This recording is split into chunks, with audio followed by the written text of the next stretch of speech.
आज हम सिर्फ कार्तिक मास में चर्चा करें, लेकिन हाँ ये वो महीना है जिसमें कि यशोदा मैया ने भी साड़ी बांध करके अपनी कमर कसी और कमर कस के कृष्ण को पकड़ना चाहा। यानी कि यशोदा मैया भी साधना कर रही है इस महीने, कमर कस के साधना करनी चाहिए। तो वैसे हम साधना करते हैं वैसे तो, लेकिन इतनी कमर कस के साधना नहीं करते, कमर भाई ढीली ढाली रहती है। लेकिन इस महीने हमको कमर कस के यशोदा मैया के फुट स्टेप्स पे चलते हुए हमको साधना करनी चाहिए। यशोदा मैया जो है भगवान श्री कृष्ण को पकड़ना चाह रही है, कृष्ण दौड़ रहे हैं, कृष्ण को पकड़ना चाहती है माता यशोदा। और माता यशोदा जब दौड़ भी रही है भगवान श्री कृष्ण के पीछे, तो फिर जितने भी जो उनके सर पे मालती के फ्लावर्स का जो गुंजमाला है जो उन्होंने बांधी हुई है, तो वो फूल झड़ रहे हैं ये सोच करके कि हमारा स्थान यशोदा मैया के सर पे नहीं है, हमारा स्थान तो यशोदा मैया के चरणों में है। तो ये सोच के फूल झरझर झरझर गिर जाते हैं। और कुछ ये भी सोच रहे हैं कि अगर हमारा लोड यहाँ पर है तो इस लोड की वजह से उनकी स्पीड कम हो रखी है, हम झड़ जाएंगे, लोड कम हो जाएगा, स्पीड बढ़ जाएगी, कृष्ण पकड़े जाएंगे। तो इस प्रकार से यशोदा मैया कृष्ण के पीछे दौड़ रही हैं कृष्ण को पकड़ने के लिए। तो यशोदा मैया कमर कस सकती हैं कृष्ण को पकड़ने के लिए, तो कृष्ण एक दिन हमारे हृदय में ही पकड़े जाएं। इस भाव के साथ, इस उम्मीद के साथ, इस आशा के साथ हमें भी कमर कसनी चाहिए और साधना बढ़ानी चाहिए। तो संकल्प हमें कुछ ना कुछ देने चाहिए। तो संकल्प दो प्रकार के होते हैं, एक तो होते हैं डूज, एक होते हैं डोंट्स। तो dos are more important than don'ts. हालांकि डोंट भी अगर आप करें बड़ी अच्छी बात है। जैसे एक बहुत अच्छा डोंट है, इस महीने हम सोशल मीडिया से व्रत लेंगे, इस महीने नो इंस्टाग्राम, इस महीने नो यूट्यूब शॉर्ट्स, इस महीने नहीं करेंगे। ये बहुत बड़ा व्रत है, बहुत बड़ी तपस्या है कलयुग वालों के लिए कि ये ऐसे करके ये ना करना बहुत बड़ी तपस्या है ये यहाँ। तो इसलिए हम ये नहीं करके हम ऐसे ऐसे करेंगे इस महीने में, यानी शास्त्र पढ़ेंगे, ऐसा कुछ करेंगे। तो इसलिए डोंट्स फॉलो करें, बड़ी अच्छी बात है, करना चाहिए कि आज से मैं ये नहीं खाऊंगा या ये मतलब मीठा नहीं लेंगे हम। तो हालांकि व्रत भी ऐसा है जो कि आप पालन कर सके, लेकिन हाँ डूज और डोंट्स में डोंट्स आर ऑल्सो इंपॉर्टेंट, लेकिन डोंट्स से भी ज्यादा इंपॉर्टेंट है डूज, कि हमें क्या क्या इस महीने करना चाहिए और संकल्प लेना चाहिए कि मैं करूंगा या करूंगी, ऐसा व्रत लेना चाहिए। सो इस प्रकार से हम जब व्रत लेते हैं then we also push ourselves. मैं खाने और सोने वाला व्रत इतना रिकमेंड नहीं करता, बिकॉज खाना सोना हमारा कम होता है तो हमारी शक्ति भी कम हो जाती है। कि अगर आपने खाना कम कर दिया तो फिर हम कह रहे हैं नहीं शक्ति नहीं आएगी। या रात को मान लो आप 5 घंटा सोने का लिया आपने, तो जपा में अपनी नींद पूरी कर लेंगे फिर, या मैं 5 घंटे सो रहा हूँ और बाकी 2 घंटा यहाँ पे। तो इसीलिए नींद तो आप प्रॉपर ले लीजिए, ठीक है जी। प्रसाद भी अगर आप एक टाइम खाते हैं वैसे उससे शरीर कमजोर नहीं पड़ता, that also you can do. लेकिन हाँ ये इतना रिकमेंडेड नहीं है जितना कि भक्ति में जो डूज हैं वो रिकमेंड किए जाते हैं। तो इसलिए हमें पालन करना चाहिए, ऐसा कुछ ना कुछ हमें व्रत लेना चाहिए कि कुछ एक्स्ट्रा करेंगे हम इस महीने में। साथ ही एक जो चीज़ कॉमन है विच इज़ फॉर एवरीवन, वो है ब्रह्मचर्य का पालन। कोई भी व्रत हो, इवन अगर आप देखें अब्राहमिक रिलीजन्स के अंदर भी जो व्रत रखते हैं उसमें कम से कम व्रत के टाइम पे तो सहवास नहीं करना होता। मतलब जो कि अब्राहमिक रिलीजन्स है, जो कि इतने स्पिरिचुअल नहीं भी हैं, मोटा मोटा थोड़े से मोरालिटी वाले हैं, इवन उसके अंदर भी ब्रह्मचर्य का पालन रिकमेंडेड है। वो नहीं कर पाते बात और है, लेकिन रिकमेंडेड तो है। तो इसलिए कोई भी व्रत सफल होता है ब्रह्मचर्य के पालन से। तो वैसे ब्रह्मचारी तो ब्रह्मचर्य पालन करते हैं, सो गृहस्थों को भी चाहिए कि इस महीने ब्रह्मचर्य का पालन करें। इस महीने पति पत्नी दे लिव लाइक 2 ब्रह्मचारी जिंदगी ब्रह्मचारी आश्रम, ऐसा रहे और दोनों एक दूसरे का साथ दें भक्ति करने में।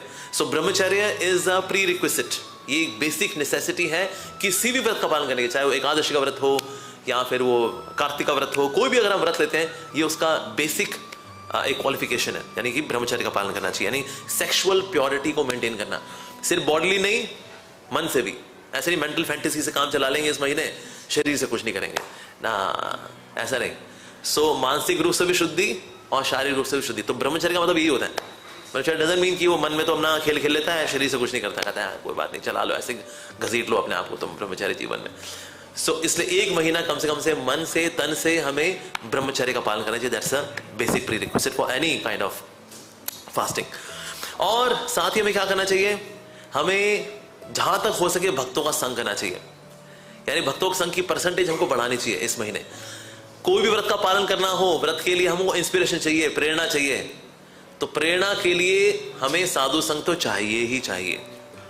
जैसे कि आपने सुना है ना फिजिक्स के अंदर जो रॉकेट होता है, रॉकेट को अगर आकाश में भेजना तो there is escape velocity 11.2 kilometre per second. अगर इतनी वेलोसिटी से कोई चीज स्पेस में भेजी जाती है तो वो स्पेस में जाती है और ग्रेविटेशनल पुल के परे जा पाती है। उस तरह से जगत के अंदर जो अज्ञानता का ग्रेविटेशनल पुल है, इससे बाहर निकलने के लिए एस्केप वेलोसिटी चाहिए, और वो एस्केप वेलोसिटी है प्रेरणा। और ये प्रेरणा मिलती है हमें भक्तों के संग में। तो इसलिए अपने इस महीने का स्केड्यूल कुछ इस तरह से बनाएं ताकि आप ज्यादा से ज्यादा साधु संग कर सकें, वैष्णव का संग कर सकें, हरि कथा सुन सकें। ये बहुत अधिक आवश्यक है। तो प्रेरणा मिलेगी, then we can carry on with our fasting. जो व्रत आप लेना चाहते हैं, डूज एंड डोंट जो भी है, उनका पालन आप कर पाएंगे। ओके, और साथ ही इस कार्तिक महीने में हमें क्या करना चाहिए? वैष्णव को प्रणाम भी करना चाहिए, भक्तों को प्रणाम करना चाहिए। जितना प्रणाम करेंगे उतनी ईगो हमारी गिरेगी। तो जो यहाँ इतना बोझा रखा हुआ है, जितना जब प्रणाम करते हैं, प्रभु जी मेरा प्रणाम स्वीकार करें, और ये तो सिर्फ एक ही पीस है, तो इसलिए तो एक ही बार में गिर गया। हमारा बहुत स्टोर किया हुआ हमने काफी जन्मों से, वांछा कल्पतरु। तो ऐसा हर बार जब गिरेगा तो थोड़ा आपको कार्तिक मास के बाद हल्का लगेगा। था हल्का हुआ आपको चाहिए, काफी रखा था मैंने। तो इसलिए भक्तों को प्रणाम करना चाहिए, भगवान के आगे प्रणाम करना चाहिए। इवन प्रणाम का भी आप व्रत ले सकते हैं कि मैं इतने प्रणाम हर रोज करूंगा। 11 प्रणाम से आप शुरू कर सकते हैं। 11 बार प्रणाम तो करें। 11 बार का मतलब ये नहीं कि भाई एक ही बार लेट गए तो उसी में 11 निकाल दिया आपने। उठे प्रभु जय हो, उससे वर्जिश भी हो जाएगी, आपको पुशअप्स भी हो जाएंगे, आपके फिजिकल मसल्स भी बन जाएंगे आपके, और साथ ही स्पिरिचुअल मसल्स भी बन जाएंगे। तो यस, हमको प्रणाम भी करना चाहिए। एक जो और हर व्रत की जो शुरुआत होती है वो है सुबह जल्दी उठ करके। सो कार्तिक मास में अगर कोई व्यक्ति सुबह जल्दी उठता है और स्नान करता है तो उसके बारे में पद्म पुराण के अंदर आता है, ब्रह्मखंड के अंदर। वहां पर श्री व्यास देव जी जयम ऋषि को बता रहे हैं, चैप्टर नंबर 3 वर्स नंबर 11 के अंदर, प्रातः स्नानम नरो श्री हरि प्रिय करोति सर्व तीर्थेषु यत् स्नात्वा तत्फलम लभेत। अगर आप सुबह जल्दी उठते हैं और स्नान करते हैं कार्तिक मास में, तो आपको सारे तीर्थों में जो पवित्र जल है उनमें स्नान करने का लाभ मिलता है। सोचिए, आपके घर में ही आपको गंगा, जमुना, सरस्वती, नर्मदा, कावेरी, इसमें स्नान करने का लाभ मिल गया, घर में शावर लेते हुए। वाह, जय हो कार्तिक मास, क्या बात है। तो इसलिए ये तो बेसिक चीज है। हालांकि आइए देखो, कई चीजें जो बताऊंगा ना आपको, प्रभु ये तो पहले से कर रहे हैं। ऐसी प्रभुपाद जी की बड़ी दया है कि ना हम जो कार्तिक मास के आपको रूल रेगुलेशन बताएंगे ना, कहेंगे ये तो हम ऑलरेडी कर रहे हैं, ये तो पहले से कर रहे हैं। कि प्रभुपाद जी ने हमारे रूटीन में डाल दिया, सुबह जल्दी उठना, स्नान करना। कहता है ये क्या, ये तो हम पहले से ही करते हैं। तो ये श्री प्रभुपाद जी ने दिया है। बाहर लोग इतना नहाते धोते नहीं है, वहां तो ड्राई क्लीन होकर के एक्स इफेक्ट हो गया, बस दैट्स इट। लेकिन स्नान करना ये बाहर के लोगों के लिए बहुत बड़ी बात है। अच्छा, सर्दी में भी मतलब आप पानी को टच कराते हैं। तो कलयुग वाले तो नहाने धोने में इतने उस्ताद है। अरे क्या करें, सर्दी का बहुत मौसम है। शीशा देखा, शीशे के ऊपर अपनी प्रतिबिंब को देखा, उसे पानी डाल देते, कहते हो गया स्नान, हो गया प्रभु, हो गया, यस। या अपनी परछाई देखी, उसे पानी डालने, कहते हो गया स्नान, हो गया भाई, हो गया, यस, नाइस। तो इसीलिए स्नान करता है अगर कोई व्यक्ति कार्तिक मास के अंदर, तो पद्म पुराण के अनुसार जब वेद व्यासी बता रहे हैं, ऐसे व्यक्ति को लाभ मिलता है कि उसने सारे तीर्थों में स्नान कर लिया। लेकिन आपको सुबह स्नान करने के साथ साथ सुबह जल्दी उठना भी पड़ेगा। कोई भी व्रत का पालन आप करना चाहते हैं, one should get up early in the morning. तो सुबह जल्दी उठने के लिए सबसे बड़ी चुनौती है रात को टाइम से सो जाना। रात को टाइम से सोने का व्रत लीजिए कि मैं रात को 10 बजे सो जाऊंगा, ऐसा सो जाऊंगी। क्योंकि कुछ के लिए शाम जवान 10 बजे ही होती, कहते अभी तो 10 ही बजे है, इसमें अभी थोड़े सो जाएंगे। काका जी सो जाओ। इसलिए हमें रात को सोने का भी अलार्म लगाना चाहिए। 10 बजे टू बजे वो कहते भाई सो जाओ। उठने के अलार्म के साथ साथ रात को सोने का अलार्म भी होना चाहिए। तो आपने मान लो 10 बजे सोना है, 9:30 का अलार्म लगाइए कि भाई आखिरी आधा घंटा जो है फाइल फोल्डर सारे बंद करना है। ओके जी, सत श्री अकाल, ओके, खुदा हाफिज, शब्बा खैर, हरे कृष्णा कर करा करके सारे फाइल फोल्डर बंद कर करा करके फिर आधे घंटे में सो जाओ। तो जितने बजे सोना है उसके आधे घंटे पहले का अलार्म लगाना चाहिए। तो रात को टाइम से सोएं, सुबह टाइम से उठें, 4 बजे उठें, 6 घंटे की अच्छी नींद लें ताकि आपको जपा में नींद ना आए, पढ़ने वगैरह में नींद ना आए। अच्छी नींद लेकर के 6 घंटे की देन शुड गेट इनटू। तो इसीलिए सुबह जल्दी उठना चाहिए और स्नान करना चाहिए। और स्नान करने में करोति सर्व तीर्थेषु यत् स्नात्वा तत्फलम लभेत। तो आपको सारे तीर्थों में स्नान करने का लाभ प्राप्त होता है। और एक जो बहुत ही महत्वपूर्ण एक्टिविटी है जो कि हम कार्तिक में करते हैं, वो है भगवान को दीप दिखाना। तो स्कंद पुराण के अंदर ब्रह्मा जी नारद मुनि को बता रहे हैं, वैष्णव खंड है, glories of Kartik Maas, chapter number 7 verse number 98। तो वहां बताया जा रहा है, दास्यंती ये कार्तिक मासासी मार्त्या व्योम प्रदीपम पश्यन्ति ते नैव कदापि देवम यमम महाक्रूर मुखम मुनिंद्र. Those who offer lamb for the pleasure of the Lord in the month of Kartik, they will never see the face of ruthless Yamaraj. तो यमराज और यमदूतों के चेहरे कभी देखने का सौभाग्य आपको प्राप्त नहीं होगा अगर आप कार्तिक मास में क्या करते हैं, सिर्फ भगवान को दीप दिखाते हैं.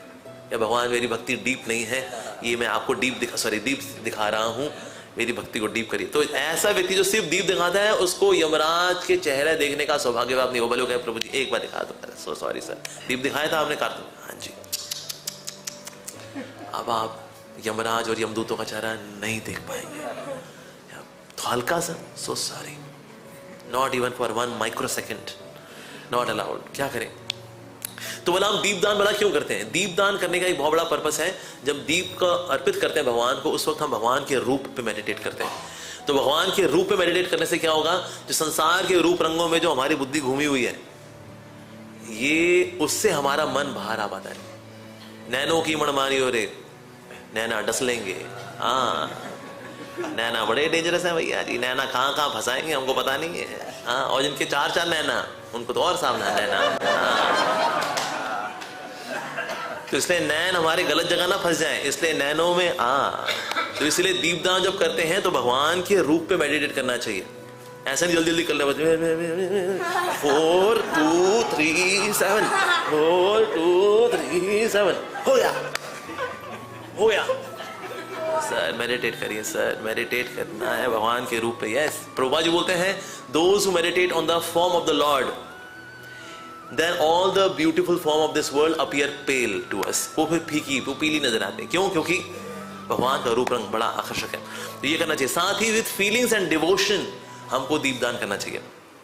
फीलिंग्स के साथ करना चाहिए, यानी उस वक्त बातें नहीं करनी चाहिए. जैसे कई बार देखा लोग दीपदान करते बातें भी करते हैं, और फिर क्या हुआ ना, फिर मैंने धोती कुर्ता खरीदा, फिर आगे बढ़ ऐसे करके फाइनली रख करके आगे बढ़ जाते. Because it becomes a everyday ritual. So ritual के तौर पे नहीं करना चाहिए, हमें इसको भाव के साथ करना चाहिए. साथ ही हम जब दीपदान कर रहे होते हैं, आप देखो किसका चेहरा चमक रहा होता है ज्यादा अंधेरे में? हमारा. अंदर तो खूब सारे दीप ऐसे हो रखे हैं, जब हम दीप ऑफर कर रहे होते हैं ऐसे ऐसे करके, तो हमारा चेहरा भगवान को नजर आता है. राइट? अरे भगवान को एक्सटर्नल सोर्स और लाइट की आवश्यकता नहीं है भगवान को हमारा चेहरा देखने के लिए. पर ये करके वास्तव में हम अपने आप को भगवान के सामने इंगित करवा रहे दैट कृष्णा दैट्स योर दास, मैं आपका दास थे, ये मैं दास आपका. कार्तिक मास में मैं आपको ये दीप प्रज्वलित मैं अर्पित कर रहा हूँ. इस भाव के साथ हमको भगवान को दीपदान करना चाहिए. साथ ही बताया गया पद्म पुराण के अंदर उत्तरखंड है चैप्टर 121 में, इसमें कॉन्वर्सेशन है शिवजी और कार्तिकेय जी की. तो वहां क्या बता रहे हैं? वो बता रहे हैं तेनिष्टम कृतु भी हनम दीपदानम कृतम ये ना कार्तिकेय केशव आग्रता. तो केशव आग्रता, भगवान केशव के आग्रता, उनके सामने जाना चाहिए. क्या करना चाहिए? कार्तिक मास में दीपदानम कृतम, दीप हमें भगवान को अर्पित करना चाहिए. अगर ऐसे करेंगे तो फिर भला क्या लाभ होगा? तो बताया तेनिष्टम कृतु भी सर्वे, जितने भी यज्ञ इत्यादि दुनिया जहान के अंदर हैं, अश्वमेध यज्ञ, गोमेध यज्ञ, राजसूय यज्ञ, ऐसा यज्ञ, वैसा यज्ञ, ये सारे यज्ञों को सैकड़ों गुना फल से भी ज्यादा फल आपको प्राप्त हो जाता है अगर आज से ये दीपदान करते हैं. सोचा आपको कुछ ऐसे हवन कुंड ये स्वाहा स्वाहा नहीं करना, कुछ नहीं, जस्ट बाय ऑफरिंग दीप. सो तिष्ठम कृतु भी सर्वे कृतम तीर्था वा गहनम, यानी कि आप सारे तीर्थों में जो है वहां पर नदियों में स्नान करके आ गए आप सिर्फ दीपदान करने से. तो इस प्रकार से भगवान को हमें दीप अर्पित करना चाहिए, भगवान पे ध्यान देते हुए. इसका मतलब यह है कि दीपदान करने के लिए भगवान की विग्रह सेवा करना आवश्यक है. तो जो लोग बोलते हैं मूर्ति पूजा, ये बेचारे कभी दीपदान नहीं कर पाते. क्यों? तो मानते नहीं विग्रह को, ये तो मूर्ति मानते हैं उनको. तो इसलिए यही करना चाहिए. अच्छा, ये करेंगे तो फिर भला फिर भगवान क्या करते हैं फिर इसमें?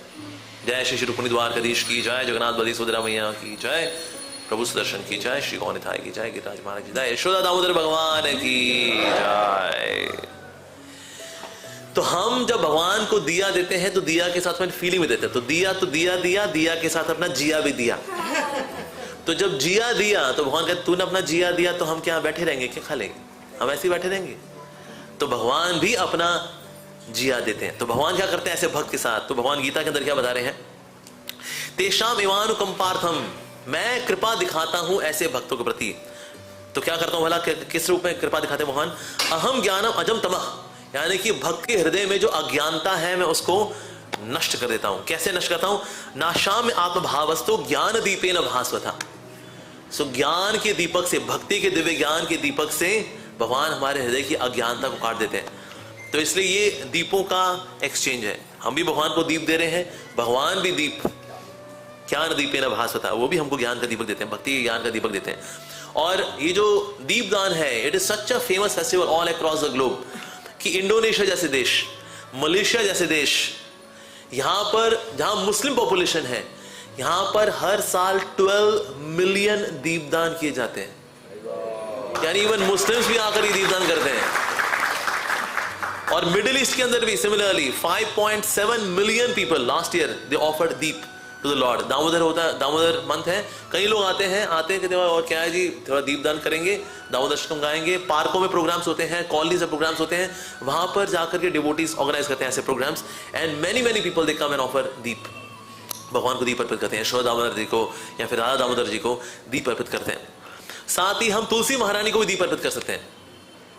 तो ये भी रेकमेंडेड है कि हम कार्तिक मास में तुलसी महारानी को दीप अर्पित करें, तो ये भी कर सकते हैं। और हमें क्या करना चाहिए, साथ में बताया जाता है कि अगर आप फ्लावर गार्लैंड ऑफर करते हैं भगवान को इस महीने, तो उसका भी बहुत लाभ है।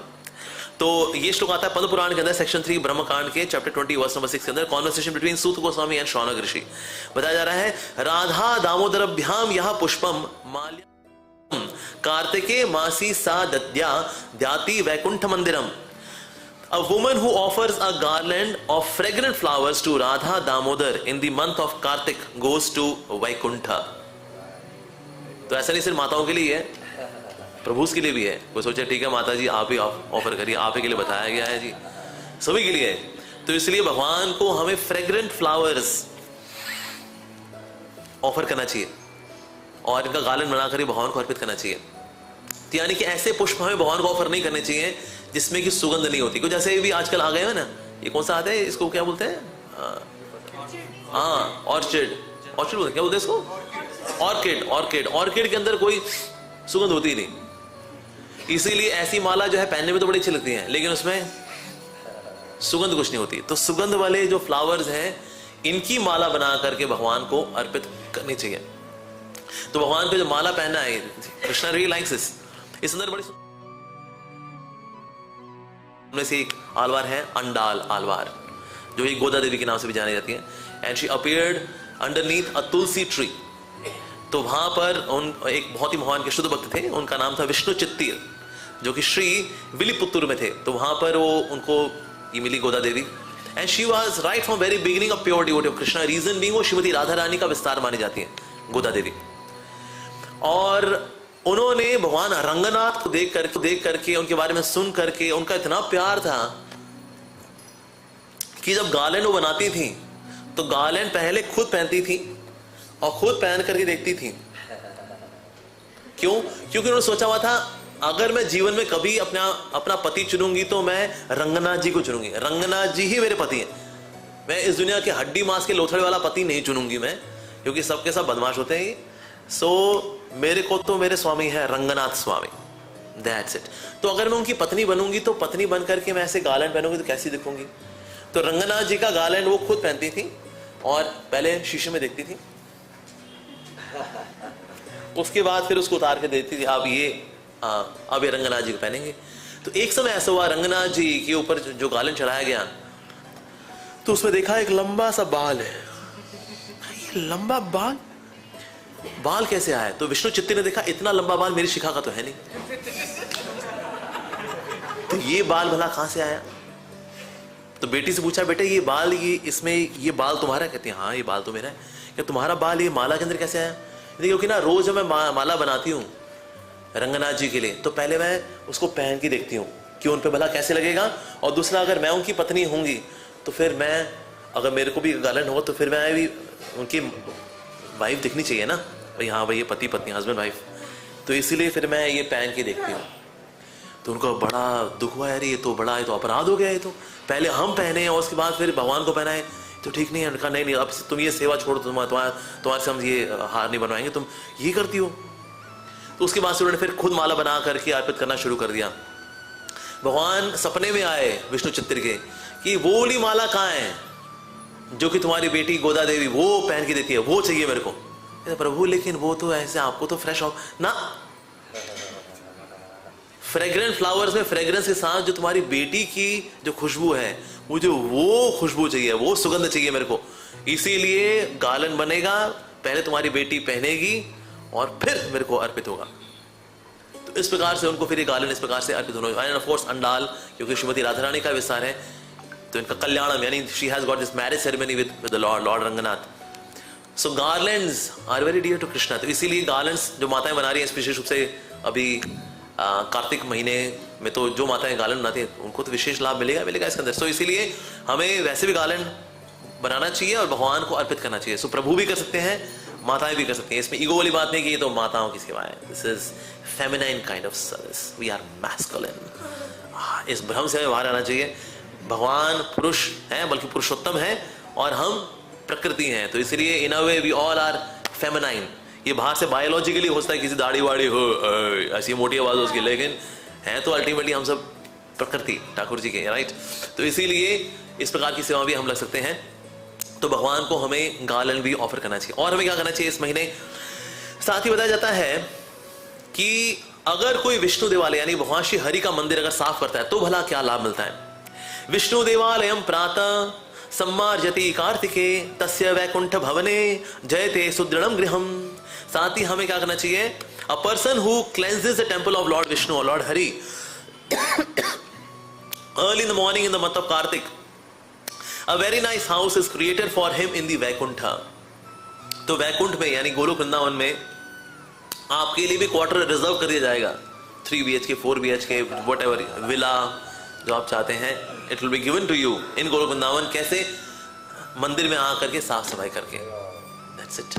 कई लोग आके पूछते हैं प्रभु जी हमारे को सेवा है, सेवा ही सेवा है, डस्टर लो, खिड़कियां साफ करो, पोछे लगा लो, बहुत बढ़िया। वैसे बेस्ट तो यही है कि भक्त लोग ही मंदिर में साफ सफाई करें, पर भक्त लोग जो बहुत बिजी होते हैं फिर हमें क्लीनर रखने पड़ते हैं कि चलो तुम ही क्लीनिंग कर दो, हम सब साफ सफाई तो रहे।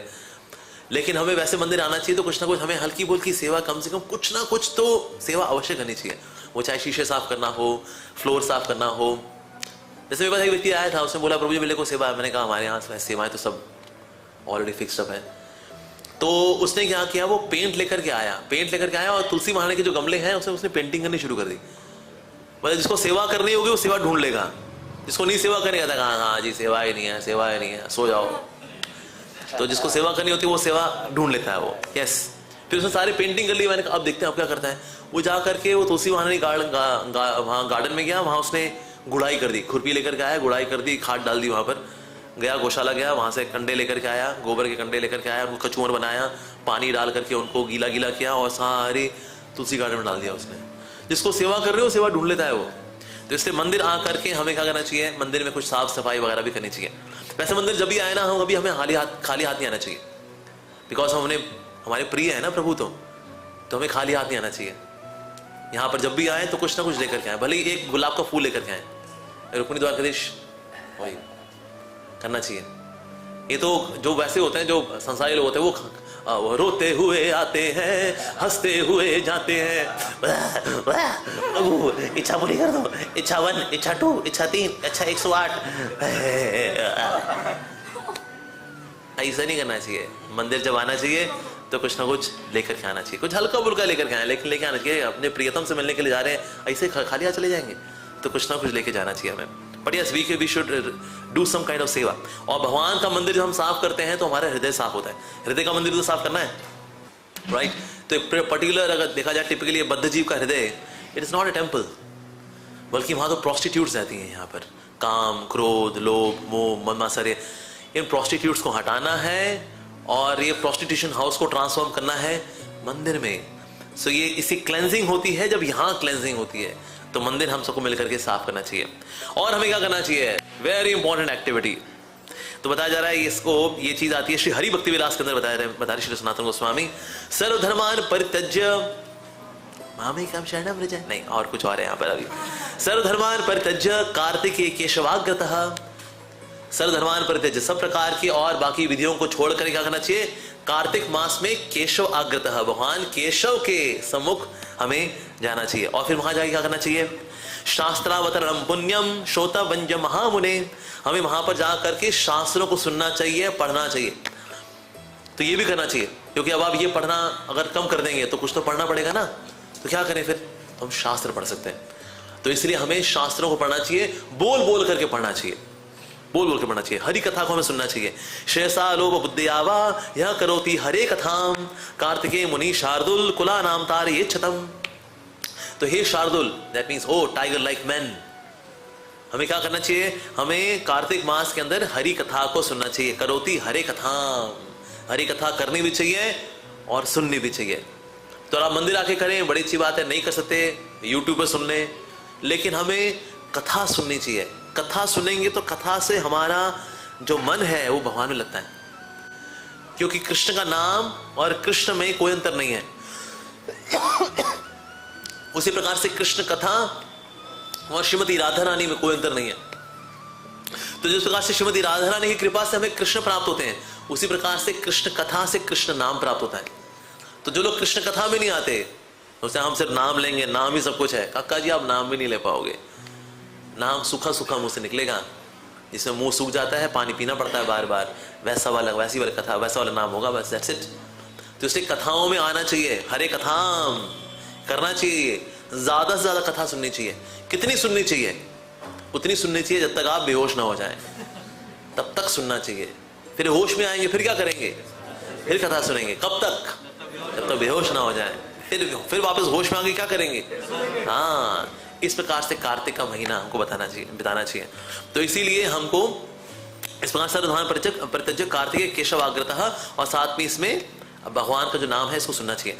अब नाम के साथ साथ ऑफकोर्स कई बड़ी सुंदर स्तुतियां भी हैं, जैसे हम लोग दामोदर अष्टकम भी गाते हैं, राधिका अष्टकम भी गाते हैं, इसको भी आप गा सकते हैं। गोपी गीत जो गोपियों ने जो गीत गाया कृष्ण के लिए, वो कार्तिक के महीने में गाया था, तो इसलिए गोपी गीत भी गा सकते हैं। वृंदावन के अंदर ऑलमोस्ट आई थिंक सारे मंदिरों में कार्तिक के महीने में गोपी गीत होता है। तो गोपी गीत है, कई लोग गा तो लेते हैं लेकिन उसका मीनिंग नहीं जानते। आप जो भी गाते हैं, चाहे दामोदर अष्टकम हो, राधिका अष्टकम हो, या फिर गोपी गीत हो, अगर आप गाते हैं लेकिन आपको उसका मीनिंग नहीं पता, जैसे दामोदर अष्टकम है ना, कई लोग गा लेते हैं लेकिन उसको उनको मतलब नहीं पता उसका, तो ऐसे में आपको भक्ति का लाभ नहीं मिलता, आपको सिर्फ पुण्य मिलते हैं उसके अंदर। वी गेट सम भक्ति उन्मुखी सुकृति की भी दामोदर अष्टकम गाया है, तो लाभ तो कुछ ना कुछ होना चाहिए। लेकिन मीनिंग पता, कहीं पता किया आपने? नहीं। कभी पढ़ा इसके बारे में?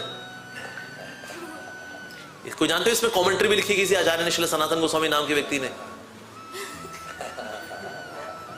तो क्या करते हो कार्तिक में? खाते पीते हैं। तो इसीलिए दामोदर अष्टकम जब हम गाएं तो उसका मीनिंग हमको पता होना चाहिए। मीनिंग लिखा हुआ है लेकिन मीनिंग पढ़ने का कष्ट कौन करे। तो बस आओ, अच्छा एनवायरमेंट बना होता है इस्कॉन टेम्पल के अंदर, सब जगह पर मोमबत्तियां लगाई हुई हैं, दिए जलाए हुए हैं, अंधेरा हुआ होता है, बढ़िया एम्बियंस होती है उसके अंदर। नमामीश्वरम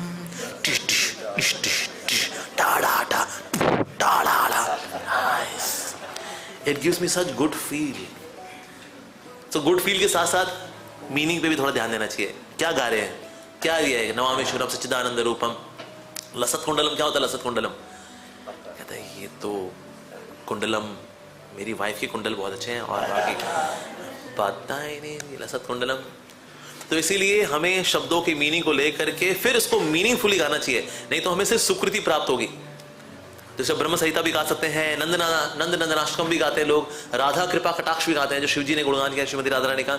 लेकिन आप जो भी गाएं, लेकिन उसमें उसका मीनिंग पता होना चाहिए, so that you actually feel. उसके बिना फीलिंग आती ही नहीं है। एक रिचुअल के तौर पे वो हो जाता, पूरा हो गया, आखिर में हो गया नमो राधिका है द्वितीय प्रिया है, चलो उठो जी दीपदान करना है, उठ जाते हैं लोग जुग जुग जुग जुग करके, फिर जुग जुग जियो भाई, हो गया। तो मीनिंग पे कॉन्टेम्पलेट करें, ये होमवर्क होना चाहिए। आज मैं अगर गाऊंगा दामोदर अष्टकम तो मीनिंग के साथ गाऊंगा, फीलिंग के साथ गाऊंगा, वो एक एक शब्द। यस, तो इसलिए ये भी हमको गाना चाहिए। साथ साथ वैष्णव सॉन्ग्स को भी गाना चाहिए। हालांकि हमारे वैष्णव सॉन्ग्स यार इन संस्कृत और बंगाली, पर उसमें भी मीनिंग के साथ गाएं, दैट ब्रिंग्स मोर कनेक्ट। तो भक्ति ना हमें हृदय से करनी चाहिए, that's very important. So it should not be just tongue deep exercise, it should be from the heart. तो हृदय के साथ करना चाहिए, जो कार्य करें हृदय से करें। आप भक्ति जिस अंग से करेंगे ना, वो अंग शुद्ध हो जाएगा। अगर हमने सिर्फ इंद्रियों से किया तो इंद्रियां शुद्ध हो जाएंगी।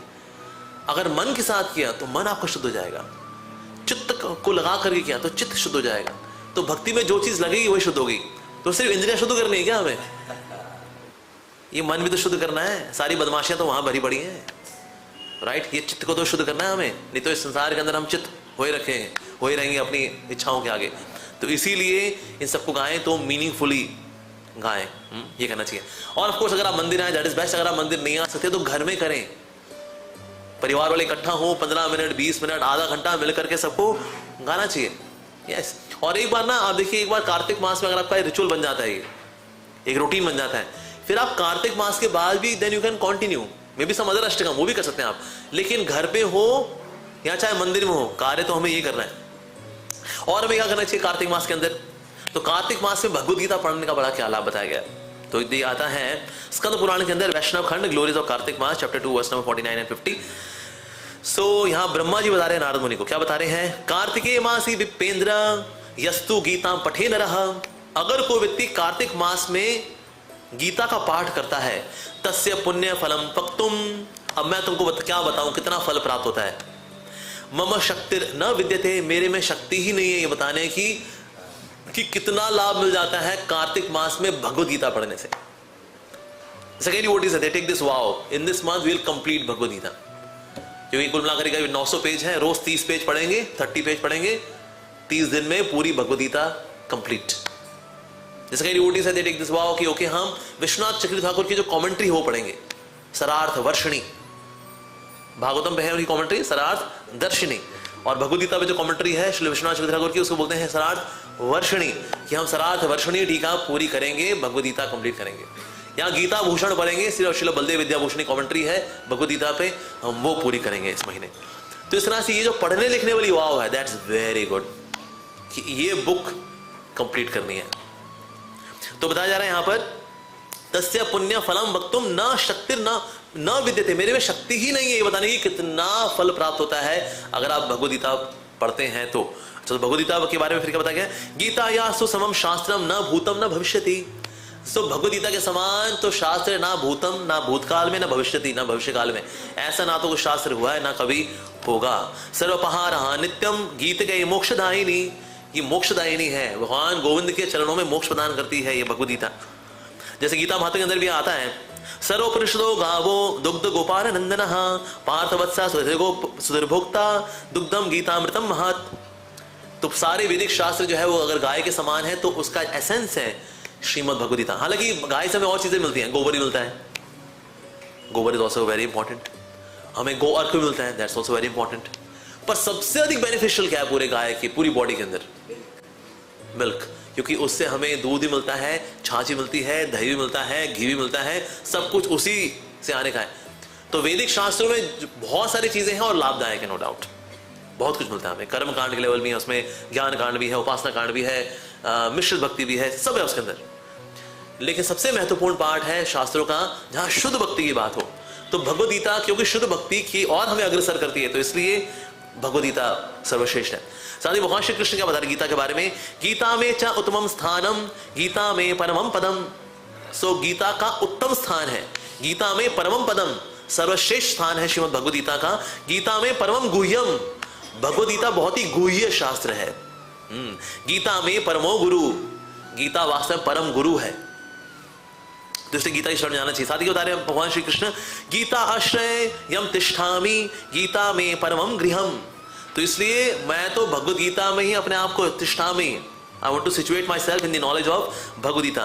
गीता ज्ञानम समाश्रित्य त्रिलोक प्रलाम्य हम, यानी पूरे जगत को मैं संभालता हूं, त्रिलोकों को संभालता हूं, कैसे? भगवद गीता के ज्ञान के द्वारा।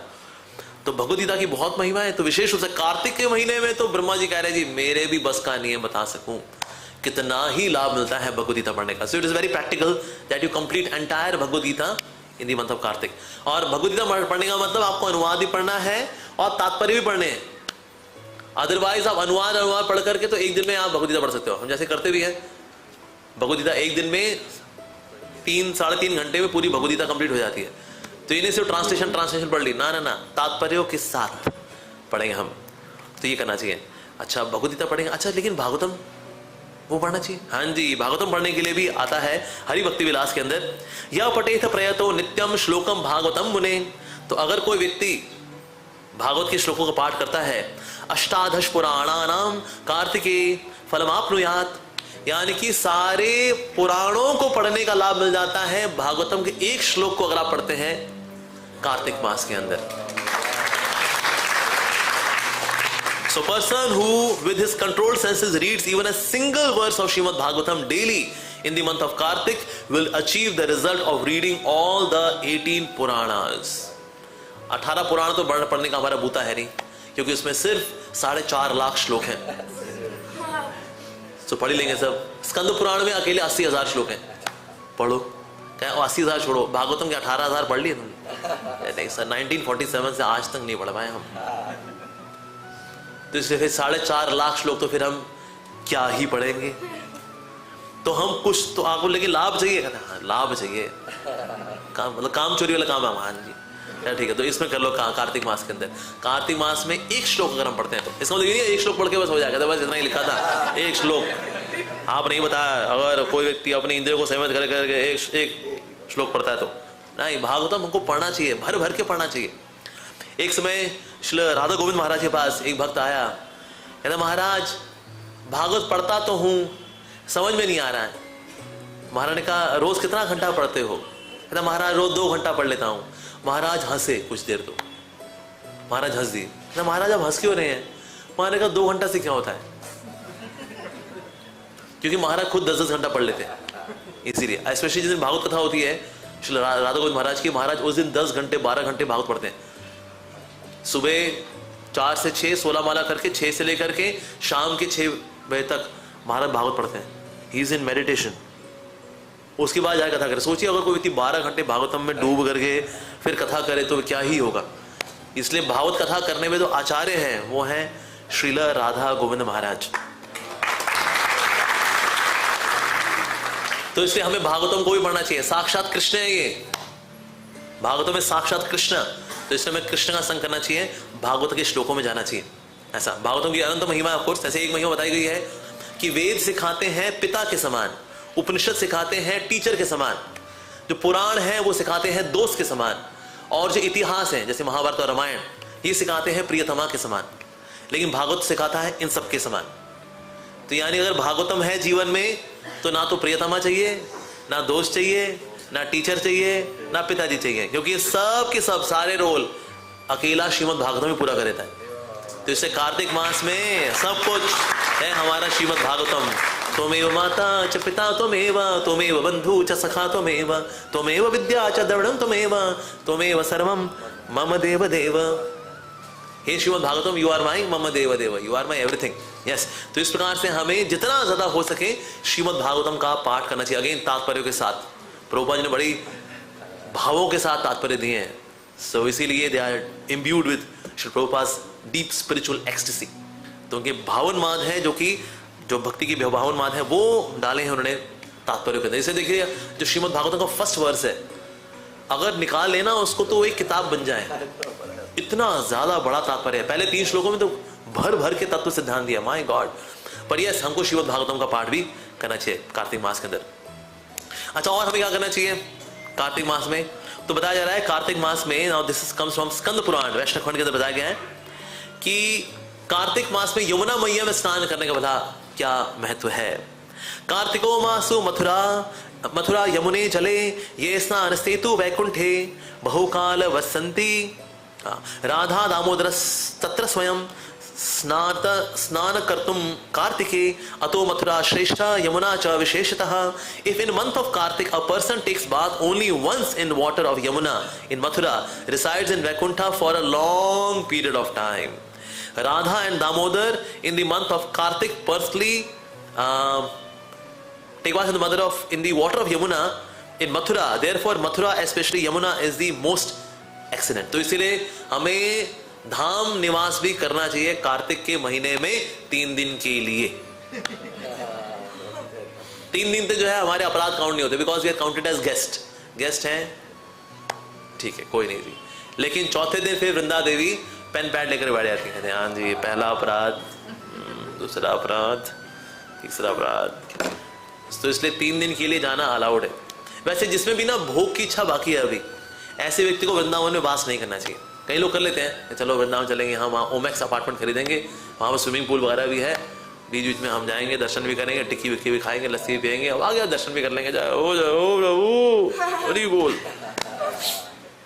लेकिन जब तक भोग की इच्छा बाकी है तब तक वृंदावन में धाम वास नहीं करना चाहिए। लेकिन हाँ, एज अ गेस्ट 2 दिन के लिए वृंदावन जा सकते हैं। और क्योंकि हमारी बिसात उतने की है, फिर हमें बिरा भी सताता दिल्ली का, राइट, तो चले दिल्ली की ओर। तो इसीलिए 2 दिन करके आइए वृंदावन वास, बस दैट्स इट। और मैं देखा ज्यादातर लोग जो कि भोग भाव से भी मुक्त नहीं हुए हैं पर वृंदावन में वास कर लेते हैं ना, कुछ समय बाद वृंदावन में उनके लिए गांव जैसा हो जाता है। कहते भाई उठेंगे, सुबह शॉपिंग वगैरह करेंगे, आएंगे, खाना वाना ये वो दिस दैट, थोड़ा मरगिल्ले होकर 16 वाला आ रहे जा रहे राव राव राव राव कर लेते हैं थोड़ा बहुत। ज्यादातर का ही हाल होता है, बिकॉज भोग वृत्ति से भी मुक्ति हुई नहीं है। तो भोग वृत्ति अगर बाकी है तो दिल्ली में रहें, यहीं पे चैंटिंग करें और यहाँ प्रचार करें। और भोग वृत्ति से मुक्ति हो गई फिर गुरु की आज्ञा से, कोट एंड कोट गुरु की आज्ञा से, देन वन कैन डू धाम निवास। पर को सोचा हम वहाँ अपार्टमेंट वो भी रखा हुआ है, आना जाना लगा रहता है, कभी वहाँ खाना पीना, कभी यहाँ खाना पीना, ना जी ना। तो ऐसे में धाम निवास इज नॉट रिकमेंडेड। इसलिए यूजुअली गृहस्था डिवोटीज के लिए it's not recommended. But Shri Prabhupada ने बोला है वृंदावन वास is for brahmacharis, vanaprasthis and sannyasis. और अगर ब्रह्मचारी में भी अगर भोग वासना की भी इच्छा है तो ब्रह्मचारी को भी चाहिए वो रहे, यहीं पर ही रहे। तो इसलिए सन्यासीज और vanaprasthis they can still stay there. पर लेकिन वैसे भोग की इच्छा वाले को वृंदावन में allowed, not allowed. We can go as a guest for some time, 3 दिन के लिए मैक्सिमम, आप हफ्ता रह लिया मैक्सिमम, पर उससे पहले फिर वापस आ जाना चाहिए कि भाई अभी तो हमसे कोई गड़बड़ी ना हो जाए, चलो वापस चले। बट यस, धाम लेकिन जाना जरूर चाहिए। मैंने ये इसलिए बताया कि आप डर जाओ तो अरे भाई इतना खतरनाक है, जाइए, स्नान भी करिए, दर्शन करिए, रज को अपने सर पे लगाइए। तो ये सब हमें धाम जाके करना चाहिए। मैंने कई बार डिवोटीज वहां जाते तो हैं और स्नान करते हैं ना, स्नान करने के बाद फिर वहां खेल कूद भी लेते हैं, थोड़ा बहुत खेलना कूदना नहीं चाहिए। With reverence we should enter mother Yamuna, और वहां स्नान करना चाहिए। तो इसमें ये विहार करने का स्थान किसका है? कृष्ण का। हम थोड़ी यहाँ पर वो विहार करेंगे दूसरे, ये सब हमें अलाउड नहीं होता जी। हमें तो with reverence we should enter mother Yamuna. या राधा कुंड में कई लोग जो स्नान करते हैं अपने गुरु की आज्ञा से, वो भी जाकर के बस वापस आ जाए, वो अच्छा है, बजाय कि स्प्लैशिंग करें, स्विमिंग करें, इट्स नाइस पॉन्ड, नहीं करना चाहिए। और कई बार मैं देखा लोग बिना गमछे के अंडरवियर में ही चड्डी में उतर जाते हैं। जय माँ यमुने, अरे रुक जा भाई, गमछा तो बांध ले। तो नंगू पुंगू होकर के हमें स्नान नहीं करना चाहिए, हमें अपने आप को ढक करके स्नान करना चाहिए। इवन अगर हम जो डेली बात भी करते हैं ना, जो हमें घर में बाथरूम के अंदर, वहाँ पूरा नग्न होकर स्नान नहीं करना चाहिए, कपड़े पहनने चाहिए। जैसे माताएं पहले ऐसे करती थी, पहले वो गाउन होता था उनका, उसमें वो स्नान करेंगे, आएंगे लाइक दैट, वो वैसे स्नान होता है। जैसे जो प्रभुज भी हैं तो चड्डी में स्नान नहीं करना चाहिए, कोई लोग बिना चड्डी के स्नान कर लेते हैं ना, नहीं, कपड़े पहनने चाहिए हमें, कोपिन पहने, अंडरगारमेंट पहने, गमछा पहन करके स्नान करना चाहिए एक्चुअली। तो इससे with awe and reverence we should then enter. और फिर उसका जो गमछा होता है उसमें नहीं, उसमें फिर धो रहे हैं उसको, उसमें निचोड़ रहे हैं उसके अंदर, हर ये यमुना वहीं यहाँ की जाए, चक चक चक चक एज इट इज वापस आ जाना चाहिए उसको, फिर उसमें धोने के लिए नहीं जाना चाहिए। और जब यमुना में स्नान करते हैं उसके बाद फिर शरीर पोंछना भी नहीं चाहिए। ये लोग उसका शरीर पोंछ लेते हैं, कहते गीले हो गए थे पोंछ लो। और कुछ लोग इतने महान फिर जाके अपने रूम में स्नान करते हैं अलग से, कहते हैं गंदे हो गए यमुना में हम लोग, ओए होए, ऐसी भ्रष्ट बुद्धि के लोग रहते हैं कलयुग में, माय गॉड। तो यमुना में स्नान करने के बाद शरीर को पोंछना भी नहीं चाहिए, वो अपने आप पानी इवेपोरेट होता है, दैट्स इट, वो वैसे होना चाहिए। और फिर जाकर के रूम में नहाना भी नहीं होता, बाथरूम में जाके फिर नहाएंगे तो वो मिट्टी लग गई यमुना में ना, यहाँ वहाँ, तो इसलिए ये मिट्टी नहीं सर, रज है। कहाँ, वह रज मिट्टी एक ही होता है, हम हमारा एक ही है, एवरीथिंग इज वन। रज हो, धाम की रज हो, दिल्ली की मिट्टी हो, सब एक ही है जी। It is sial, silicon aluminium combined together, sial. तुम सियार हो और कुछ नहीं। तो इसीलिए जब रज में जाएं, रज में भी ये नहीं करना, जब जैसे उठते हैं ना थोड़ा झाड़ लेते हैं, गंदा हो गया मैं ब्रजरज से, उठे चल दे, दैट्स इट। जैसे माथे पे लग जाती, फिर लोग साफ करते हो, गंदा हो गया मैं।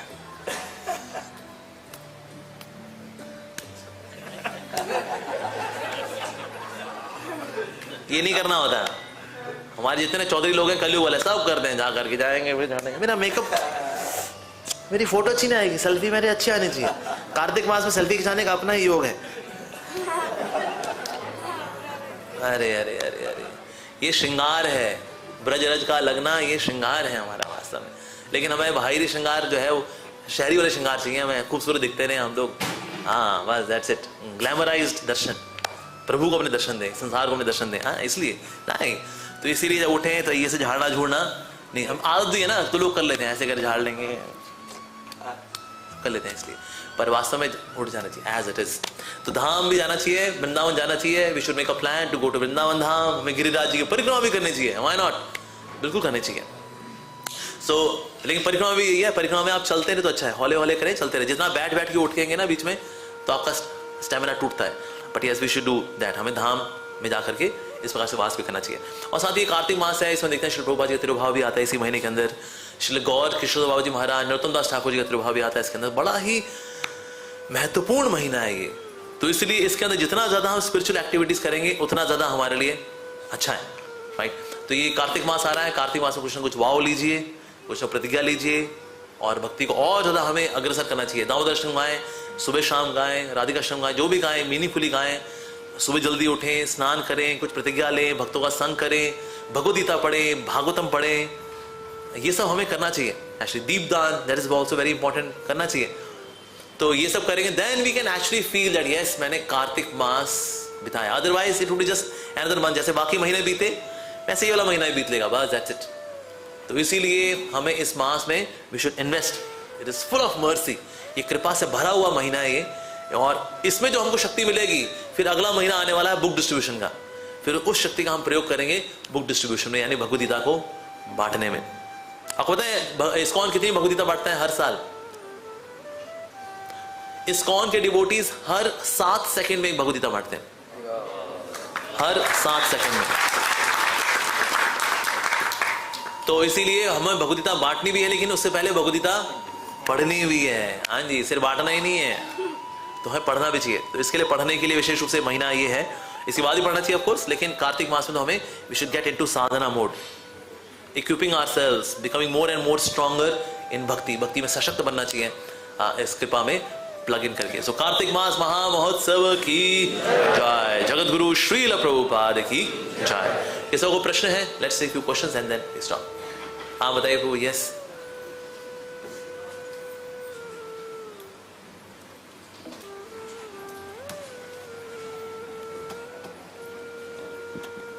हरे कृष्ण। हरे कृष्ण। एक वृंदावन में वैष्णव से पूछा था, उन्होंने मुझे बताया था कि जैसे आप राधा कुंड जाते हैं, गोविंद कुंड जाते हैं या यमुना जी जाते हैं कि वहाँ पे नहाना नहीं चाहिए, 3 बार छींटा मार के अपने चरणों का स्पर्श नहीं होना चाहिए। जो पवित्र नदी है, जैसे माधवेंद्रपुरी का बताया था कि जब वो वहाँ का जल पीते थे तो ऐसा लगता था कि मिल्क पी रहे हैं, और जैसे हम उसको देखते थे हमें जल लगता था। तो उन्होंने बताया कि ऐसे जैसे नहा सकते हैं। बिल्कुल, देखो वैसे तो स्पेशली राधा कुंड को लेकर के थोड़ा सेंसिटिव, वैसे तो यमुना में स्नान डिवोटीज यूजुअली डू और उसकी महिमा बताई गई, यमुना में स्नान करना चाहिए। लेकिन और प्रभुपाद जी देखिए राधा कुंड के लिए मना नहीं किया था। वैसे जब प्रभुपाद जी वेस्टर्न डिवोटीज को लेकर के आए तो उन्होंने वहां तैरना शुरू कर दिया, as it's nice pond, swimming कर रहे हैं, छलांग मार रहे हैं, तो प्रभुपाद ने कहा okay no more bathing in Radha Kund. तो बेसिकली प्रभुपाद जी ने मना किया कि ये जो एटीट्यूड है कि हम वहां पर आमोद प्रमोद में हो जाएं, उसके लिए मना किया है, विशेष रूप से राधा कुंड के लिए। तो यमुना हो या राधा कुंड हो, दोनों जगह पर ऑ एंड रेवरेंस के साथ, भक्ति भाव के साथ वन कैन टेक बाथ। पर राधा कुंड में विशेष रूप से हम ये कहते हैं कि अगर गुरु की आज्ञा है, क्योंकि वो राधा रानी का तल रूप है, it's a liquefied form of Shrimati Radha Rani, उसमें फिर हम अपने चरण नहीं डालते। लेकिन अगर आपके गुरु ने बोला हुआ आप स्नान कर सकते हो तो फिर आप स्नान कर भी सकते हो। लेकिन अगर गुरु ने बोला हुआ है स्नान नहीं करना तो स्नान ना करके राधा रानी आप पे कृपा करेंगी। राधा रानी ये देखती है क्या हमने गुरु के आज्ञा पालन कर रहे हैं कि नहीं कर रहे। कई लोग ना राधा रानी को बच्चा मान लेते हैं, ये स्नान कर ले राधा कहे वे मैं तुझसे बहुत खुश हूं, तूने मेरे में स्नान किया है, ये नहीं स्नान किया गंदे जा तुम तो नहीं करूंगी। तो Radha Rani is not some child, वो श्रीमती राधा रानी है। और वो ये देखते हैं कि गुरु की आज्ञा का पालन हुआ या नहीं हुआ। Even Shrimati Radha Rani can test you with something जो गुरु की आज्ञा नहीं है। उस वक्त अगर आपने राधा रानी कहना मान लिया तो आप फेल हो जाओगे। राधा रानी चाहती हैं कि आप गुरु का कहना मानो, जो कि राधा रानी के शुद्ध भक्त हैं। तो गुरु ने अगर बोला हुआ है कि स्नान करिए, बिल्कुल करिए, फुल्ली अलाउड, तो स्नान करके कृपा मिलेगी आपको। और गुरु ने बोला है नहीं स्नान मत करिए, ऐसे हमारे गोपाल कृष्ण महाराज जी हैं, वो मना करते हैं, इसलिए हम नहीं करते स्नान, राधा कुंड में स्नान नहीं करते। कुछ विशेष भक्तों को जो कि भक्ति में उन्नत है, उनको अलाउ भी किया उन्होंने कि ठीक है बहुलाष्टमी के दिन आप कर लीजिए। तो कुछ उन्होंने छूट भी दिया कुछ भक्तों को जो कि भावना अच्छी जिनकी। पर जो हमारे ऐसे नौसखी लोग हैं, हमको कभी आज्ञा नहीं मिली, हमको ये है बस ओम केशवाय नमः, ओम नारायणाय नमः, ओम माधवाय नमः, जय राधा कुंड की जय, बस ऐसे जल पी लिया आपने, जय हो, इतना ही है। तो गुरु की आज्ञा इज नंबर 1, राधा रानी कृपा मिलेगी, हम गुरु की आज्ञा का जो पालन करते हैं। ठीक है जी, हाँ जी। और हाँ पूछिए प्रभु।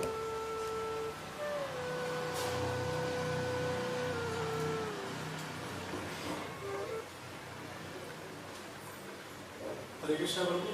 हरे कृष्ण। मेरा सवाल है धनी मान को कैसे सही? हाँ, मान को कैसे सही? How to tolerate praise? How to tolerate praise. अगर कोई हमारी प्रशंसा करता है तो भला उसको कैसे सहन करें। देखिए, अगर आप में कुछ अच्छे गुण हैं तो निश्चित रूप से प्रशंसा तो आपकी होगी। तो बोले नहीं नहीं नहीं है, ये सब गलत है, ये सब झूठ है, ये सब झूठ क्या सच तो है। तो आपने कुछ अच्छा काम किया तो सच बात तो है, राइट। तो हमें क्या करना है प्रशंसा का? फिर प्रशंसा जो है पुष्प के समान है, तो पुष्प का फिर क्या करना चाहिए? फिर पुष्पों को अर्पित करना चाहिए भगवान को, या पुष्प को अर्पित करना चाहिए गुरु को। Because wealth is for Vishnu, women is for Krishna, and fame is for guru, and then you are safe. स्त्रियां तो जी इन्हीं को शोभा देती हैं, गोपियां हैं जी आप, वेरी गुड। अच्छा, पैसा रोकड़ा, लक्ष्मी तो नारायण के साथ ही अच्छी लगती है। और यश प्रसिद्धि किसकी वजह से? गुरु की कृपा से। तो उनको ऑफर करते हैं, बस दैट्स इट। तो प्रशंसा जब भी आए तो गुरुजनों को देते हैं कि जो भी अच्छा है मेरे गुरुजनों के आशीर्वाद से, चाहे मैं शिक्षा गुरु, दीक्षा गुरु, मेरे काउंसलर्स, मेरे मेंटोर्स, तो ये श्रेय तो जी उन्हीं को जाता है जी, प्रभुपाद जी को जाता है। बस that's it, and then you are safe. तो रेजिस्ट करना भी एक तरह का अटैचमेंट है। जैसे कई लोगों की प्रशंसा करो ना, बड़ा गंदा मुंह बना लेते हो, कहते क्या होगा भाई, तारीफ ही तो की तेरी, चुप रहिए। इतनी नौटंकी करने की जरूरत नहीं है। तारीफ हुई है भाई, तुमने कुछ अच्छा किया तभी तारीफ हुई है, तो ट्रांसफर करने में क्या दिक्कत है? तो ये निगेशन, नेति नेति नेति, ये हमारा पथ नहीं है। हमारा है सब स्वीकार्य है, कृष्ण के लिए, गुरुजनों के लिए सब स्वीकार्य है। प्रशंसा भी और निंदा भी। निंदा आएगी तो हम ये देखेंगे, अच्छा तो निंदा आई है तो सुधार कहाँ करना है, भक्ति में सुधार कैसे करना है। थैंक यू प्रभु जी, निंदा करते रहिए, धन्यवाद, थैंक यू। हालांकि जो ईर्ष्या से निंदा करेगा वो तो नरक जाएगा, लेकिन हमारा भला कर जाएगा वो। थैंक यू सर, आप निंदा करते रहिए, यस। तो इसलिए ना हमें प्रशंसा से आसक्त होना चाहिए, ना प्रशंसा से रिपेल करना चाहिए। Repulsion is also a form of attachment. तो रिपल्शन भी नहीं, न्यूट्रल। हाँ जी, हाँ बताइए प्रभु। यस सर, मनोहर प्रभु, यस।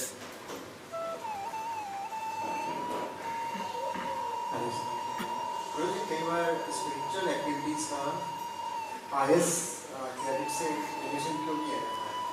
जैसे आपने स्पिरिचुअल एक्टिविटी भाव से नहीं की तो आपको पायस क्रेडिट तो मिल ही जाए। हाँ, या ऐसे होता है क्या, सुकृति 3 प्रकार की होती है, आप तो जानते हैं। एक है भोगोन्मुखी सुकृति, that is pious marriage which lead to sense enjoyment. जितने भी फिल्म स्टार वगैरह इनके पास भोगोन्मुखी सुकृति है।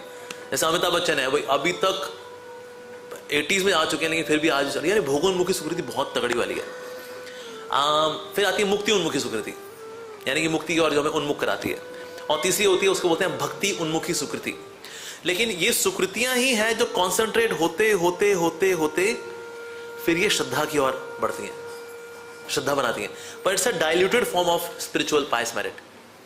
सो डाइल्यूटेड है, तो इसीलिए लाभ तो है लेकिन ये डाइल्यूटेड है। मतलब कि इससे भी धाम नहीं जा सकते आप। सुकृतियों से हम भगवान के धाम नहीं जा सकते। सुकृतियों से श्रद्धा मिलेगी, उस श्रद्धा के द्वारा साधु संग करके भजन करके धाम जा सकते हैं, पर सिर्फ सुकृतियों से धाम नहीं जा सकते। तो इसलिए सुकृति तो मिल रही है, so it's a value addition for bhakti, but not really substantial enough to go back to God. तो इसलिए कोई अगर इनअटेंटिवली दामोदर्शकम लाइफ लॉन्ग गा ले तो ऐसा व्यक्ति भक्ति में तो आगे बढ़ेगा, लेकिन धाम नहीं जा पाएगा, क्योंकि उसने हृदय नहीं दिया, उन शब्दों में सत्यव्रत मुनि के जो दामोदराष्टकम है, जो भक्ति भाव से वो कनेक्ट ही नहीं हुआ, सो पुनर्जन्म होगा उसका, मनुष्य जन्म होगा उसका। पर हम कितनी बार मनुष्य जन्म प्राप्त करेंगे भाई, कि सुकृति प्राप्त करते रहो, कोई नहीं यार, चल रहा है, खाना पीना भी चल रहा है, सुकृति भी चल रही है, आजा सुकृति बहन चल धीरे धीरे होले होले ना जी ना। We should be desperate to go back to Krishna. Yes, that's why. जी और हरे कृष्णा प्रणाम प्रभु। बहुत ही सुंदर कथा आपके द्वारा, धन्यवाद जी। कुछ ही पलों में पूरे कार्तिक मास का हमें लाभ प्राप्त हो गया, ऐसा लग रहा है। धन्यवाद जी। प्रभु जी, इसमें ये पूछना था कि आपने बताया कि धामवास हमें 2 या 3 दिन तक अचीव, तो उसमें कुछ ऑफेंसेस अगर अज्ञानता में होते हैं तो वो काउंट नहीं होते। हाँ जी, तो इसका कोई शास्त्र प्रमाण है? इसको प्रबोधानंद सरस्वती बताते हैं कि अगर कोई व्यक्ति धाम में ऐसे करता है देन उसको पाप भुगतने पड़ते। तो प्रभुपाद जी ने फिर इस बात को समझाते हुए बताया for small duration of time. एक प्रभुपाद ने याद है ना कोटेशन ऑफ द डे, उसमें प्रभुपाद जी ने इसको बताया कि दैट्स वाई जो गृहस्थास हैं they should not reside there. लेकिन फिर हमारे जो कंटेम्प्रेरी जो सीनियर डिवोटीज उन्होंने कहा ठीक है 2-3 दिन कर लो, for short duration of time one can go. ये जो आता है ना Prabhupada quote of the day, इसमें एक दिन का कोट ये भी है प्रभुपाद जी का कि जिस व्यक्ति के अंदर भोग वृत्ति है उसको धाम में निवास नहीं करना चाहिए, but for short period of time one can visit the holy dham. ठीक है जी। हाँ जी, हरे कृष्ण प्रभु जी। हाँ जी, हरे कृष्ण। मुझे ये पूछना था, जैसे मैं अपना ध्यान इससे दूर करना चाहता हूँ और मैं मेट्रो में बैठ के अगर जाप करता हूँ, बट मेरा ध्यान नहीं लगता जाप में, तो क्या मेट्रो में जाप करते हैं? हाँ जी। मेट्रो में कहाँ जाप में थोड़ा दिक्कत होगी, लोग आ रहे हैं जा रहे हैं, अनाउंसमेंट हो रही है अगला स्टेशन, तो अगला स्टेशन जनकपुरी, नहीं जनकपुरी वेस्ट नहीं, ईस्ट नहीं, यहाँ मजंटा लाइन नहीं, यहाँ तो पिंक लाइन। इससे दूर रहना चाहता हूँ कि वहाँ पर मेरा ध्यान इसमें ना जाए। किसमें? मोबाइल। हाँ हाँ हाँ हाँ, नहीं तो वही फेसबुक इंस्टाग्राम देखना। हाँ तो 1 महीने के लिए है वो नोकिया वाले फोन में अपना सिम कार्ड डाल लो आप, ठीक है? 1 महीने के बाद फिर डाल लेना इसको, 1 महीने बाद, ठीक है? ऐसा कर लो। हाँ थोड़ा खर्चा होगा बट इज वर्थ, समय बचेगा आपका। और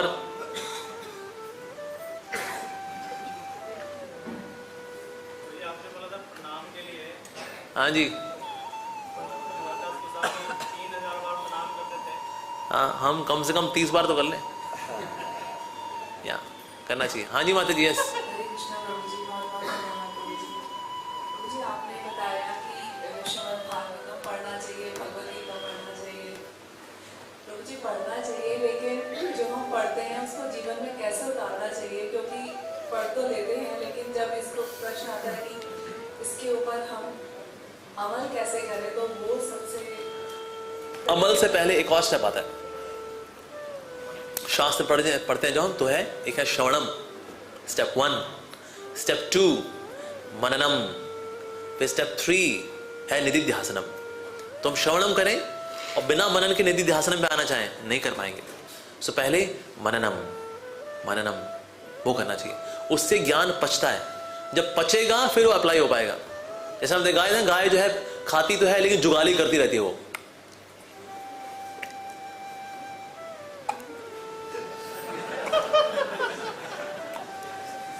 कदा बहन हो तो गया है, जुगाली चल रही है अभी। ये है मननम, ये करना चाहिए। तो जो पढ़े सुने फिर मनन करें, जो वो आत्मसात हो जाएगा फिर वो अप्लाई होना शुरू होगा। हम पढ़े कहते अप्लाई तो होनी ना जी, कहता मनन क्या था करना जी। तो श्रवणम के साथ फिर कॉन्टेम्पलेट करें, भगवान क्या कहना चाहते हैं, सुखदेव गोस्वामी क्या कहना चाहते हैं, परीक्षित महाराज के लिए कौन से सवाल का यहाँ कौन सा जवाब दिया गया है, इसकी सही अंडरस्टैंडिंग क्या है, इसका कॉन्टेक्स्ट क्या है, इसके पहले कौन सा श्लोक है, इसके बाद क्या श्लोक चल रहा है, चैप्टर क्या था, अब ये चैप्टर कैसे आया है। मननम, फिर आएगा निधिध्यासनम, प्रैक्टिकली कैसे अप्लाई करेंगे, या किसी को हम प्रीचिंग में कहाँ अप्लाई करेंगे, यानी कि किस श्लोक से हम किस संशय को दूर कर सकते हैं किसी के, फिर प्रैक्टिकल उसकी प्रीचिंग एप्लीकेशन भी आती है। तो लेकिन दोनों के पहले जो कॉमन फेज है वो है मननम मनन करना चाहिए। तो यानी कि ना हमको बुक्स जल्दी जल्दी नहीं पढ़नी चाहिए कि हम बाद में ढिंढोरा पीट सकें, मेरी गीता हो गई चाहिए, कहाँ है मेरी ट्रॉफी, और ये विंबलडन ट्रॉफी दी जा रही है इनको क्योंकि इन्होंने कार्तिक मास में भगवद्गीता पूरी की। इस ट्रॉफी के लिए मैं श्रेय देना चाहूँगा मेरे चाचा, भतीजा, फूफा, भाभी जिन्होंने बहुत इंस्पायर किया। Love you all. इसके लिए करते क्या हम लोग? तो हमें कोई ट्रॉफी तो जीतनी नहीं है हमें, तो इसीलिए हम शास्त्र पढ़ें। किसके लिए? हौले हौले पढ़ना चाहिए, हौले हौले हौले हौले। यस, कहते ना वो what's that, running stone doesn't gather moss, यानी कि जो पत्थर का तेज से लुढ़क रहा होता है ना, तो वो अपने साथ चीज़ों को चिपका नहीं पाता। तो इस तरह से अगर आप शास्त्रों से भी चर्र देना निकल जाएंगे ना, तो ज्ञान को आप पकड़ नहीं पाएंगे। बस गुजर गए, स्टोरी पढ़ लिया आपने, ऐसा हुआ, प्रहलाद महाराज, ये वो, हिरण्यकशिपु, नरसिंह भगवान, चीर फाड़ धूम धड़ाका हो, ऐसा पढ़ लिया मैंने, भागवत पढ़ लिया। तो इसीलिए हौले हौले पढ़ना चाहिए। अखबार जैसी रद्दी चीजें जो हैं वो आप जल्दी पढ़ सकते हो, है मोटा मोटा ये है, उसने उसको धोखा दे दिया था, पुरानी खबर है, नाम अलग अलग है और क्या, ठीक है। तो न्यू मैगजीन और न्यूज़पेपर जैसे घटिया जो कलयुग के पुराण है, ये इनको आप छेती छेती आया पढ़ सकते हो, लेकिन शास्त्र आपको ये करके नहीं पढ़ने होते। शास्त्र आपको हौले हौले हौले हौले पढ़ने चाहिए, अच्छे से कॉन्टम्पलेट करते हुए, बोल बोल करके एक एक शब्द को रिसाइट करते हुए। यस यस, ऐसे करना चाहिए। तो शास्त्र ऐसे पढ़ने चाहिए। फिर वो मननम भी होगा, उसके अंदर मननम होगा, फिर कुछ प्रैक्टिकल एप्लीकेशन भी हो पाएगी उसमें से। तो ये जरूरी है, मनन करना चाहिए, कॉन्टम्पलेट करना चाहिए। ठीक है जी, हो गई? और टाइम हो चुका है। हाँ जी बताइए वो। यस, प्रणाम जी, हरे कृष्णा।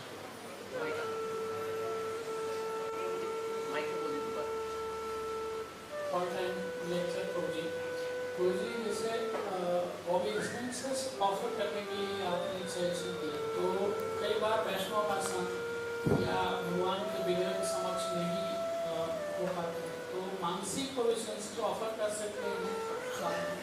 देखो, मानसिक में अगर वाकई में आपका भाव बड़ा, मतलब मन में भक्ति इतनी भरी है कि शरीर भी इतना साथ नहीं दे पाता, तो कुछ प्रणाम आपके मन में भी हो जाएंगे, कुछ आपके शरीर से भी हो जाएंगे। लेकिन अगर आलस की वजह से मन में करना है कि शरीर हिलाए डुलाए बिना प्रणाम, वांछा कल्पतरुभ्यश्च,